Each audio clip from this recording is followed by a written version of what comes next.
Hello all welcome back to my channel. ఈరోజు మన వీడియోలో రెసిపీ వచ్చేసి కడాయి చికెన్ అండి. ఇది చాలా ఈజీ, ఖచ్చితంగా ట్రై చేయండి. ఇది ఎలా ప్రిపేర్ చేయాలో చూద్దాం. ఫస్ట్ మనం ప్యాన్ తీసుకొని అందులోకి ఎండుమిర్చి, ధనియాలు, కొంచెం మిరియాలు, జీలకర్ర ఇవన్నీ యాడ్ చేసుకొని వేపుకుందామండి.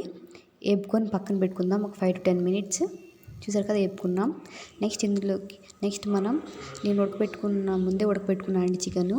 పసుపు, సాల్ట్ వేసి నెక్స్ట్ ఇందులోకి మనం మ్యారినేషన్ కోసము కొంచెం కారము, నెక్స్ట్ కొంచెం సాల్ట్, అలాగే కొంచెం దంచి పెట్టుకున్న అల్లం వెల్లుల్లి పేస్ట్ యాడ్ చేసుకుందామండి.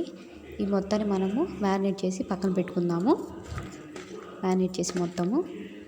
నెక్స్ట్ మనం స్టవ్ ఆన్ చేసి ప్యాన్ పెట్టుకొని అందులోకి నెయ్యి కానీ బటర్ కానీ వేసుకొని కొంచెం ఆయిల్ యాడ్ చేసుకుందాం. నెయ్యి బటర్ లేకపోతే ఆయిల్తో చేసుకోవచ్చు, నో ప్రాబ్లం అండి. ఇందాక వేయించి పక్కన పెట్టుకున్నాం కదా ఎండుమిర్చి, వాటన్నిటి మనం ఇలాగ పౌడర్లా చేసి పెట్టుకుందాము. అలాగే ఒక పెద్ద టమాటాని మనం పేస్ట్గా చేసుకుందామండి. ఒక పెద్ద టమాటోను సరిపోతుంది. అలాగే ముందుగా మ్యారినేట్ చేసి పెట్టుకున్నాం కదా చికెన్ని, ఆ చికెన్ మనము ఇప్పుడు ఇందులోకి ఈ ప్యాన్లోకి యాడ్ చేసుకుందాము. మొత్తం వేసుకొని ఒక 10 to 15 minutes లో ఫ్లేమ్లో పెట్టి బాగా వేయించుకున్నామండి. మీడియం ఫ్లేమ్లో పెట్టి 10 నుంచి 15 నిమిషాలు బాగా వేయించుకున్నాము. ఈ చికెన్ ముక్కలన్నీ బాగా వేగేదాకా మీడియం ఫ్లేమ్లో పెట్టుకొని వేయించుకుందాం. చూసారు కదా, ఇలా 10 to 15 minutes దాకా బాగా వేగినాయి. ఇప్పుడు ఇందులోకి మనము స్పూన్ పసుపు, నెక్స్ట్ ఇందులోకి మనము ఒక స్పూన్ సాల్ట్ యాడ్ చేసుకుందామండి. నెక్స్ట్ ఇందులోకి మనం కొంచెం జీలకర్ర పౌడర్ యాడ్ చేసుకుందాం. అలాగే ఇందులోకి ఒక స్పూన్ ధనియా పౌడర్ యాడ్ చేసుకుందాం.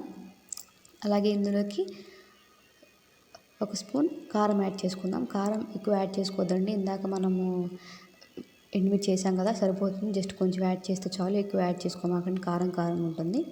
అలాగే ఇందులోకి ముందుగా పౌడర్ చేసి పెట్టుకుని కడాయి మసాలా, నెక్స్ట్ ఇందులోకి మనము టమాటా పేస్ట్ యాడ్ చేసుకుందాము.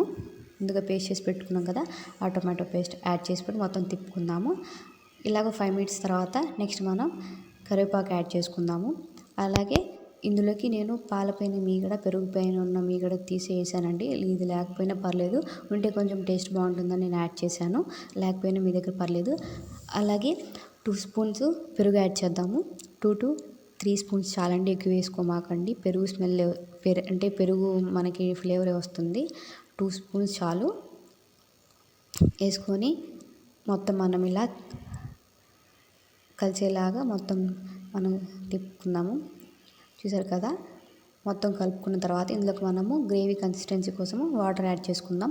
వాటర్ యాడ్ చేసుకొని ఒక 15 to 20 minutes లో ఫ్లేమ్లో పెట్టి బాగా ఉడికించుకుందాం. 15 to 20 minutes ఖచ్చితంగా ఉడకాలి. చూసారు కదా, బాగా ఉడికింది.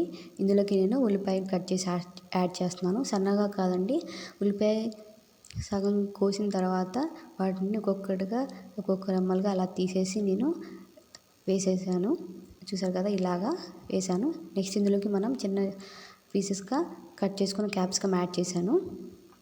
యాడ్ చేసుకున్న ఒక 5 minutes తర్వాత కొత్తిమీర యాడ్ చేసుకుందాం. అంతే అండి, చాలా ఈజీ, ఖచ్చితంగా ట్రై చేయండి. కడాయి చికెన్ చాలా బాగుంటుంది. రెడీ అయిపోయిందండి కడాయి చికెన్. ఖచ్చితంగా ట్రై చేయండి అందరూ. Simple easy recipe. నా వీడియో కనుక మీకు నచ్చినట్టయితే లైక్ చేయండి, సబ్స్క్రైబ్ చేయండి, ఫ్రెండ్స్ అండ్ ఫ్యామిలీ మెంబర్స్కి షేర్ చేయండి, పక్కనున్న బెల్ ఐకాన్ ప్రెస్ చేయండి.